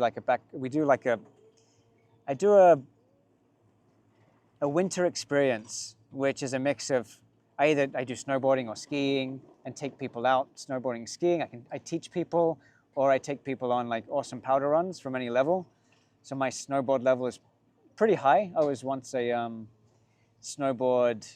ski patrol on snowboard. So I help people level up on winter tours, and then at the same time, they stay at my house, and I mix that up with visiting cultural and traditional sites and things in the area. When I did my first trip in Japan all those years back and I came for snowboarding, I think I missed out on, I did the skiing thing, and I did about 3 weeks of skiing and maybe 3 weeks of traveling, so it was a 6-week trip. And definitely within the ski experience, I think a lot of people, including myself before, missed out on pairing that with snow country Japan. I said earlier in this video, like much earlier, that Japan is about 70 to 75% mountains, and so much tradition and so much culture and so much of what Japan was born in the mountains. And I think that that's something that kind of still flies under the radar today.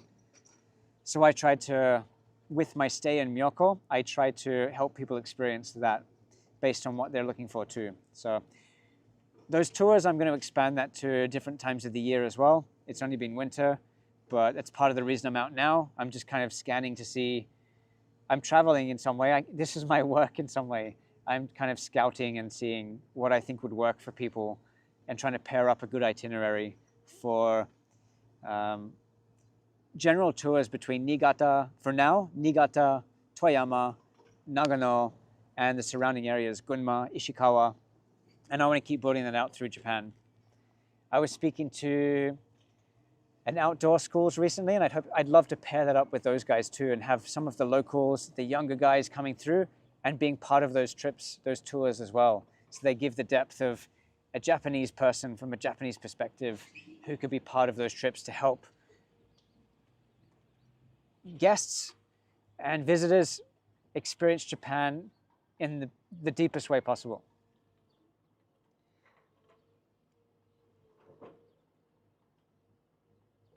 And if you're interested in my trip, check out my trips, my tours, check out my website, I should say that.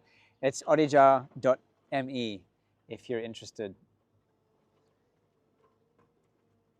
It's definitely a step deeper into Japan. That's what I aim for. I'm just scrolling along the comments.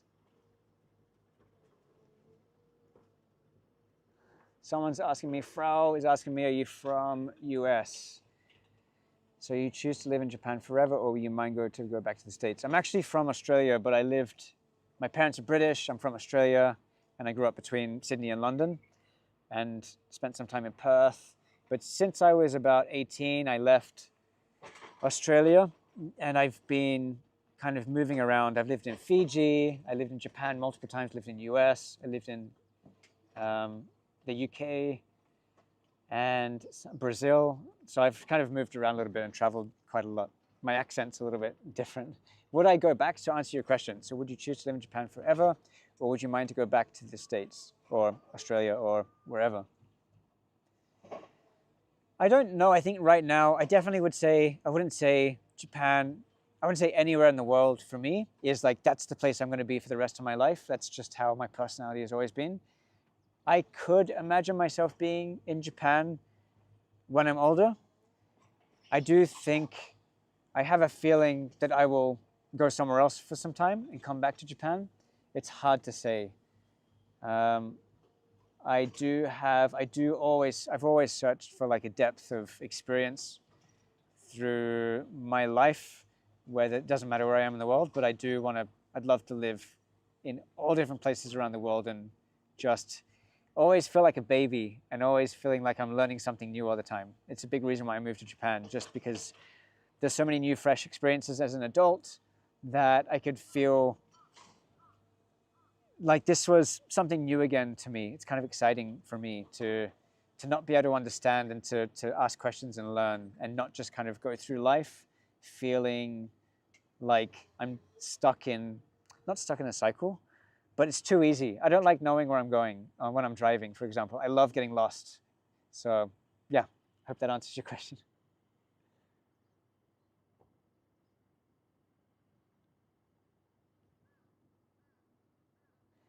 Daryl asks, did people have enough warning to evacuate the tsunami? They did. We get warnings. So in this area, yes. In other areas, they didn't. In the next town up, I believe, actually, so the next town across, I'm currently on the east coast of the Noto Peninsula. On the west coast, there was the most casualties. I think there were 200 casualties over on that side. And it's a mixture of the main reason is actually because of fire. Another huge issue in Japan. I mean, you see these houses behind me, they will just go up in flames. It's been a huge problem from Japan forever. I have to move a second because someone's about to come across this bridge. Oh, yeah. There we go. But, as we call here, let's come back down here. So there was about 210 casualties, I think, on the other side of the Noto Peninsula. And I think if you go a bit further, and they were to do with fire. Houses were burning down. And it sounds so, like, I'm saying it so dryly, but, like factually, but yeah, that's one type of the casualty that was here. And if you go a bit further north of this area, they were also hit really hard by a tsunami. And that took a lot of lives through that part north of this town here, up the coast here. We get a message on our phone that comes up when there's a natural disaster, and that just says, there will be an earthquake in a certain amount of time. It will give a time frame, and that's the system. It works most of the time. You'd be surprised that they're pretty good, but there can be times where we wouldn't get a warning too. Where's another nice, I'll do a stand-up bit here. Stretch my legs.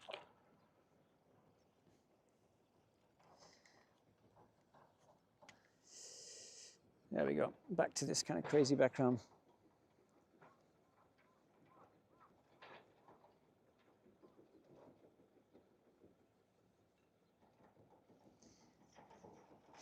Yeah, it's interesting. I mean, someone just mentioned about the same with the disaster system. You've also got to think if, like, for example, this bridge that I'm on is knocked out, you can't use this bridge to get across and you live on an island, and there's a lot of islands around here, you would seek the higher ground. So whenever you move, if you buy a house in Japan, if you rent a house in Japan, part of the thing that the agent will tell you, whether it's a rental or a purchase, is they will actually explain to you where is the disaster prepared zone. And I thought I was going to get it in this shot. Everywhere there's kind of a platform that's about 10 meters high or higher, and it's just stairs and stairs and stairs to go up for floods and tsunamis. That's that type. So here there is a huge platform where there will be, that's like the meeting point of the town. There's probably a helipad on the roof of that thing. It's very simple structure. It's just really strong reinforced metal steel frame with concrete floors. And that is the disaster relief area. There's also the high grounds. People say, you know, get to the hills, there's mountains everywhere. But can you get there in time? If you're older, do you have the right cell phone? And they do promote that. You also are given an emergency radio in Japan. You can get it for free. And I think especially if you're older, you would have an emergency radio. It's kind of a normal thing that you can get from your city hall. They give it to you if you want it, to use that radio. And I think most people in Japan would have a kit prepared for somewhere in the house that's easy access to put out fires and to have medical stuff and food supplies if something happens like this.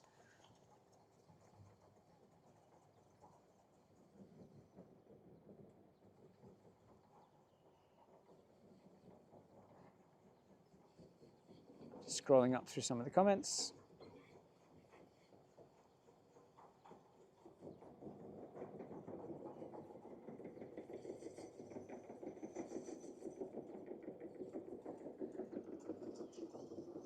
Yeah, yeah. Oh.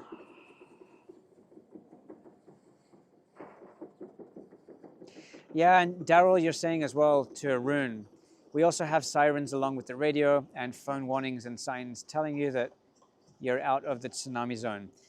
Yeah, there's also, I mean, in 10 minutes time, there will be a 5 o'clock bell that goes off or a tune that plays. Sometimes it's a really nice little song. And there are about mainly 3 tunes around Japan that plays. In some areas, it's just a siren, but it happens at it can happen between 5 to 7 a.m., maybe 8 a.m., especially in the rural areas in Japan. And it will usually happen at 5 p.m. almost everywhere in rural Japan. This is like an alarm to say, like, this is when work starts and this is when work finishes. But actually the whole main point, this whole system of this beautiful little tune usually that you hear, is to test the emergency warning system. And that happens twice a day. So they do test that all the time. Sometimes they even use that emergency speaker system to announce like town events, or they'll also say there's been a fire here, keep away from this street. Sometimes they announce that on these speakers too. So they can announce anything. Last year in Myoko, they announced that there was going to be a marathon running through the town. So it can be anything for that announcement system.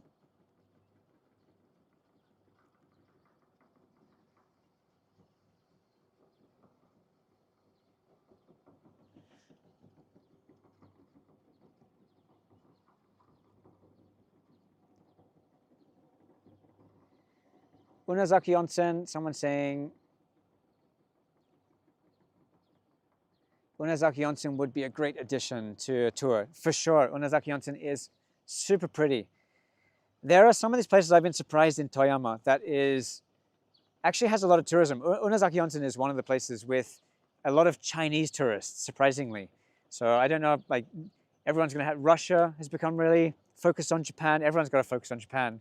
So whatever China, Australia is skiing, Russia, the US, Taiwan, we're all, like that can be China depending on like who you are. We can all be like advertised and marketed in certain ways. And Unazaki Onsen is definitely a Chinese place for now. And so is the Toyama snow walls, the big high snow walls. Really interesting to see like and even Fukushima has like a lot of Chinese over there. Yeah. And I saw the next comment was creating a market for the warmer months, bikes, wakeboarding, climbing. That would be amazing. Miyako has everything for that. Yeah, there's two really good points to that. One is like, yes, there's a lot you can do in Japan. Like there's like here, stand-up paddleboarding, kayaking, all that stuff. It's available all over the country. For a place like Miyako, it would also be great. I think one of the challenges for somewhere like Miyako, Hakuba, Niseko, is that so many people are not year-round businesses. So there's pros and cons to internationals buying property in ski resorts. One is that a pro is if they didn't buy them, Japanese people probably wouldn't have years back. It's changed now, they would. But it really did reignite the ski industry, especially the Australians that came over, the New Zealanders that kind of bought properties and started businesses. But it also creates a bit of a void and a gap for other times of the year, because people do run these 2 to 3 month businesses that disappear for the rest of the year. So it's a little bit tricky. People have other lives somewhere else. It could be like doing something else in Australia during the warm, a builder, a plumber, whatever they do. Would love to see it too. I think there's a lot of potential in a lot of areas.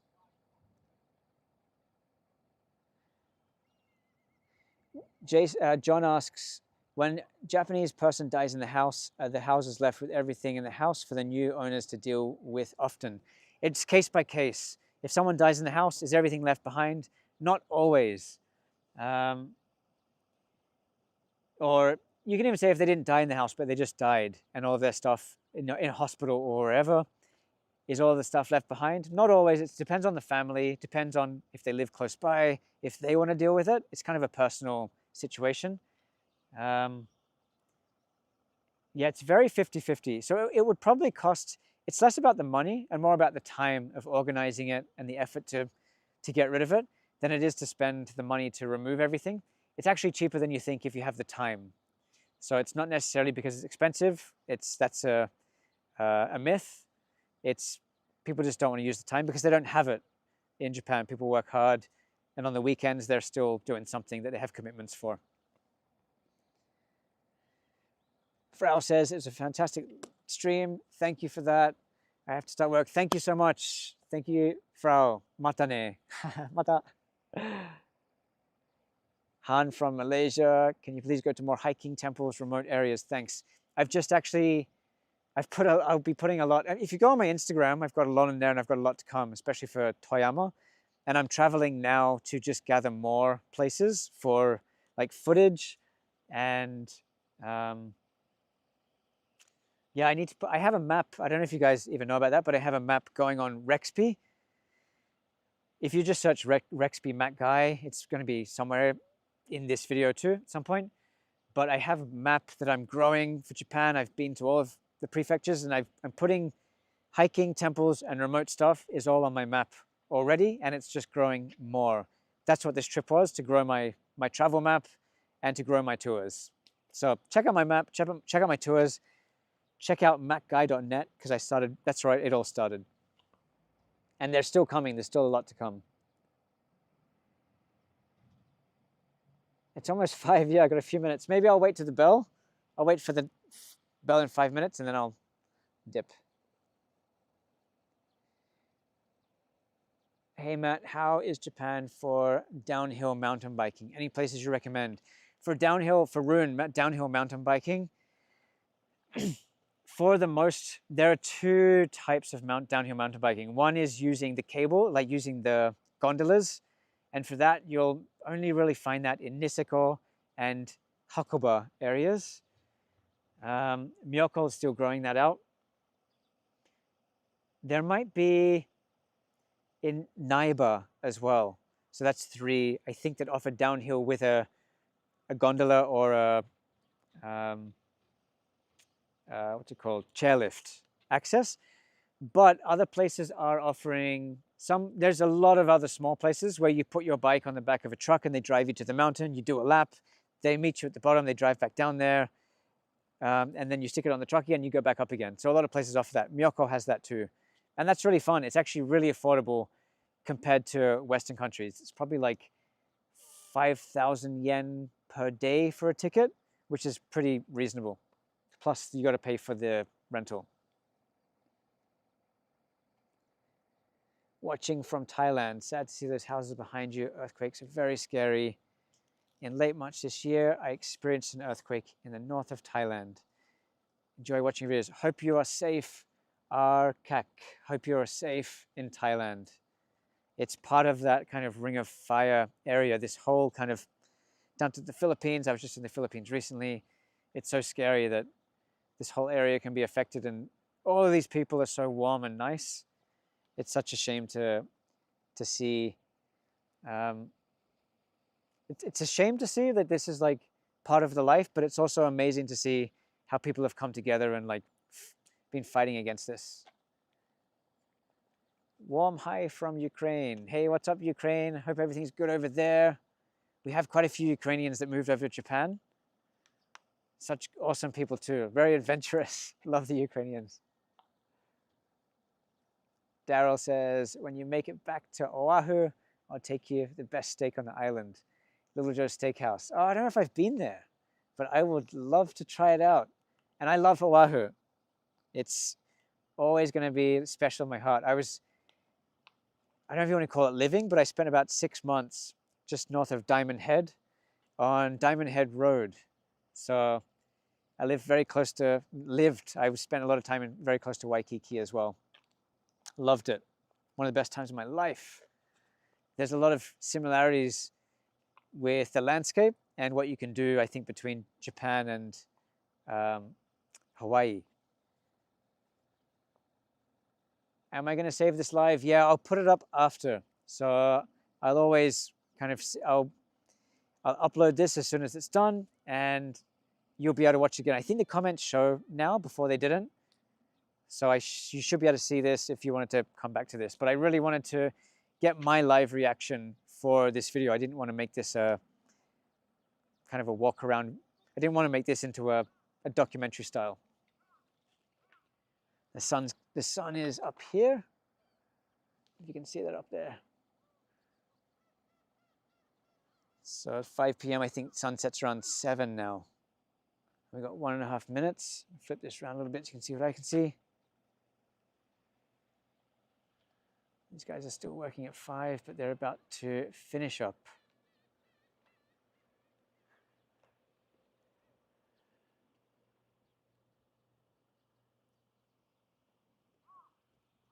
The sun's about to set. It's crazy that some of these fishing towns, like around Noto, some of these fishing towns underneath the ocean, the land actually shifted up higher, about 1.5 meters or 6 feet, roughly, 5 or 6 feet. And they can no longer be a fishing area because they can't use boats there anymore. It changed everything. So it's no longer a fishing, there's a lot of these fishing towns that are no longer, they cannot be fishing towns anymore unless they create more infrastructure. It just wouldn't happen. So it just wiped out so much. And there was a person that was using this bridge just before. So people still are using this. I couldn't imagine this would be my daily commute. I can imagine walking to the bus stop here, if there's a bus. I'll try to get to a point and start walking this way.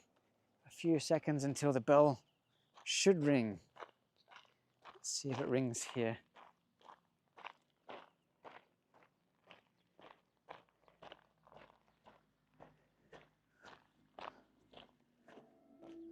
There it is.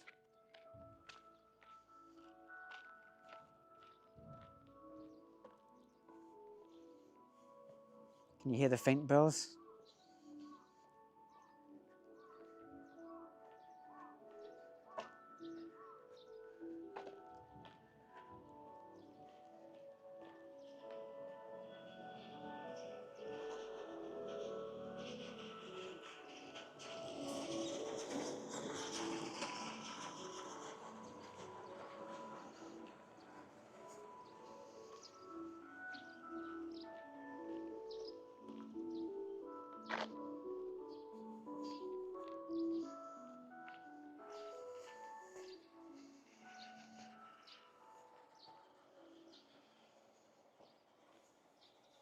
Did you hear the bells? Kind of sad thinking that that system was probably used to warn people of what was going to happen here, just as it was about to happen. But really glad that in this area, at least, there were no casualties. But still, I mean, it's still so sad to see that people have to pick up all the pieces here. And oh man, I don't think it would ever be the same. This place here. It's just a kitchen at the front of a house. It's just a kitchen there.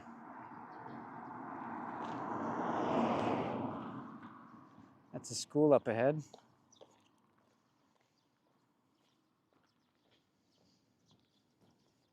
And like, this is a temporary, you don't see this often in Japan. These little like container home style things that have been lifted in place.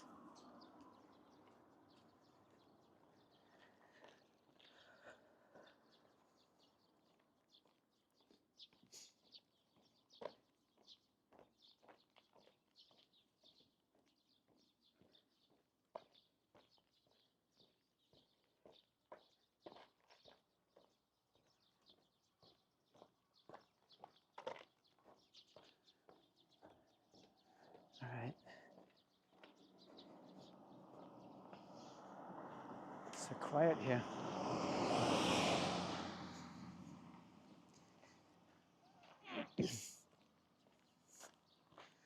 So I'm going to walk back in the way of my car. You guys can join me on the walk back. These guys I saw before I started this video. Behind me, there was a bunch of school children in this park here, and they were cleaning it up. You can see all of the bags of probably weeds just back here.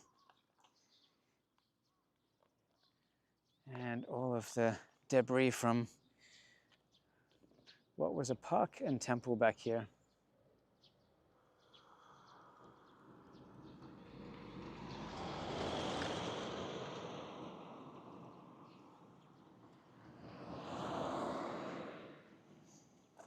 Let's walk a little bit further. But yeah, I really appreciate you guys joining me today on this video. And I'm excited to go live here. Again, the main purpose of this video, this is a live video. It is uncut, it's unedited. So I apologize for where it's shaky and things. But the main purpose of this video was to show you how Noto Prefecture is, how Noto Peninsula and Ishikawa Prefecture is right now, a year and a half later, how much work there still is to be done here. Look at all of this behind me. I'm just getting distracted here. Back here, front. This guy's trying to clean up the house. The trophy's down there.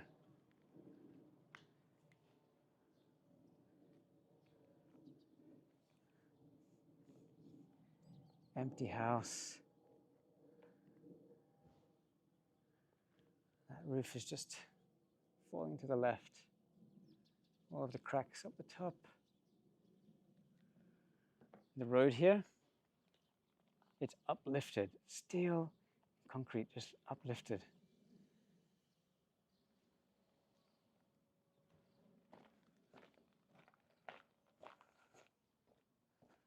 This is right in front of the school.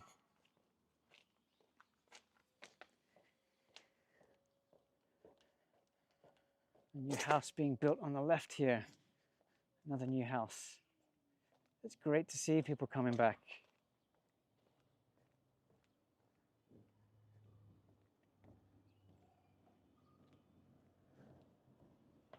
Looks like someone's living temporarily over there. That awesome truck. And a mobile home. Not common to see in Japan. The school here on the right. This is a high school. Check out the windows, the massive, massive, I'll zoom in. Those massive steel beams for reinforcing for earthquakes, natural disasters.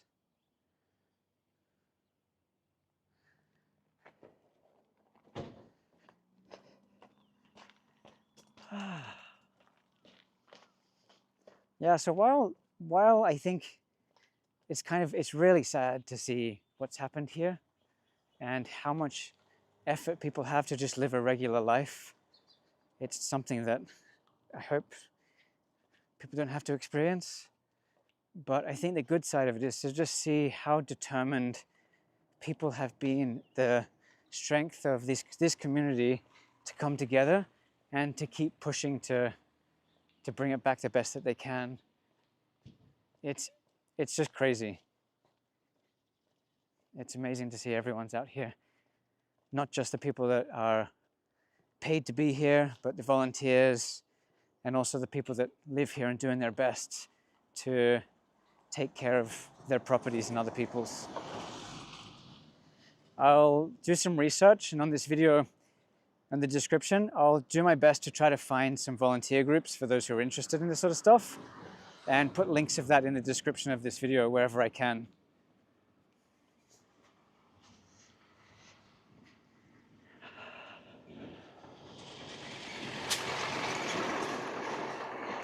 But yep, the purpose of this video was to share what this looks like, but also show you that this is open to explore. This is still a really great place to check out the traditions, the culture, come and see the Matsuri, especially in upcoming July.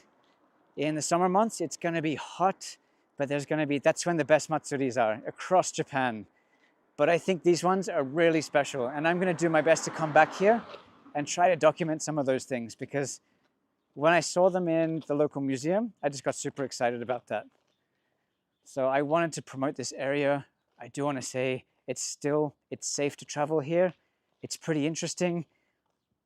Actually, one of the princesses in Japan, Princess Aiko, she was here 2 days back to meet with the local communities and to show the support from the Japanese royalty for this area. People are supporting this place as much as they can. And I heard that from March, I don't know, I don't have any links to this, but I could find them and put them in the description. But I heard that the local people who live here are actually putting together some of the tours to talk about the disasters that happened here. Probably their own experiences. I can't talk about it much because I don't know much about it. But people are looking at trying to adapt and make the most of the situation by providing some kind of experience for learning about the natural disasters in Japan that happened here. So maybe try Google that, and I'll do it myself and look to put that in the description of this video too. So Noto Peninsula, maybe disaster tours, I'm not sure. I'll check that out after too. But if you want to check out if you're interested in these kind of places, the main purpose of this whole trip was to build out my tours and to build out my own guides and maps. I'm currently using my Rexby map on rexby.com, where there's like a really nice interactive map, and I've dotted all the places that I love in Japan, across Japan, and that's just growing. I've just finished putting Toyama on there. I've still got a few more to add, but I've added Toyama. I'll put Ishikawa as I go through right now. And all of the other prefectures I've been to all the prefectures, so all the prefectures will have some of the local things to do in the area. A lot of them people are not doing, but I also put the ones on there that are popular with my own kind of advice on that. So check that out on my website, macguy.net and orija.me. Thank you very much. I'll save this video after. Appreciate you guys joining. Had fun on this one. It's a bit of a heart kind of crushing thing, but it also is great to see how people have adapted to it too. Thanks for watching, and I'll see you guys on the next video.